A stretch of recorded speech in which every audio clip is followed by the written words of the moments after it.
কি জুতা জুতার সামনে কি? ভাল লাগু জুতার মধ্যে স্বর্ণের নথ কেটে পড়াইছে। আমার এটা নথ না, এটা তালা। এই ব্যাককলের বাচ্চাটা ছাড়া আর কি করবো কত? ওহো মায়া জুতার মধ্যে তালা লাগাইছো কেরে গো? অনেক বুদ্ধি কাটিয়েছি মায়া। আবারও বুদ্ধি, কেমনটা লাগে?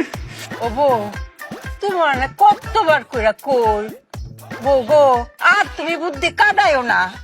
কেন হিরাবার বুদ্ধিটা কাটাইছো? চুপের একটাই কষ্ট, চুপের বুদ্ধি কেউ শুনতেই চায় না। ওফু কষ্ট যখন একটা কষ্ট একটু পরে শেষ হইব। এই দেখ তেরা কুচা পাতার বাটনা বাড়াইছি, মাথা দিয়াম মাথা করে টান লয়ে ফুবো। শেষ মাসে ইহার বুঝা পুনালাই আমরা। কও ক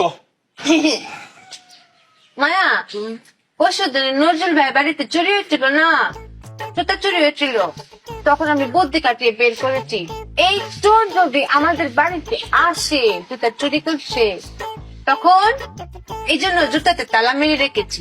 ভালো করেছি না মায়া? ভালো করেছি না স্বামী?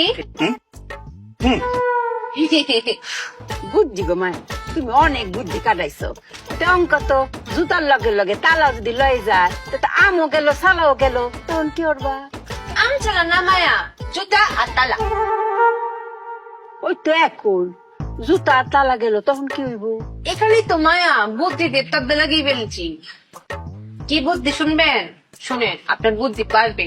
স্বামী তুমিও শোনো, এই বুদ্ধিটা ব্যবসায় কাজে লাগিও। চোর যখন জুতা নিয়ে যাবে, জুতা নিয়ে গিয়ে পায়ে পড়বে, পরে কি হাঁটতে পারবে? হ্যাঁ পারবে। পারতো না। স্বামী পারবে না, কেন পারতো না? কারণ তালা লাগানো, এই তালা তো খুলতে হবে, খোলার জন্য চাবি লাগবে। তখন চোর চাবি খুঁজতে খুঁজতে খুঁজতে খুঁজতে চুপিয়ার কাছে আসবে, এসে বলবে চুপি আপা, চুপি আপা চাবিটা দেন। তখন আমি সুই করে চাবিটা বের করবো, এরকম ঘুরিয়ে ঘুরিয়ে বলবো চোর ভাই আসেন চাবিটা নেন, লুক লুক লুক দেখাবো। তখন ও লোভে পড়ে চাবি নিতে আমার কাছে আসবে, তখন কাপ করে ধরে ফেলবে। এটাকে বলে চোরদারের কল। ফাঁদ ফাঁদ মেশিন ভেবেছি, বুঝেছেন মায়া? অনেক বুদ্ধি কাটিয়েছি না? ওরে ব্যাককলের বাচ্চা, চোর কি তোর বাপ লাগে নাকি রক্তের কেউ তোর? রক্তের জন্যই তো না তো, চাবির জন্যই তো, কারণ চাবির চুপির কাছে। আম্মা এই জুতাটা বাইরে কিন্তু ব্যাককলের বাচ্চারা মাইরা বলামু। এই চোর কি তোর মতো ব্যাককল যে তোর কাছে আবার আইবো চাবিটার লাগিয়া?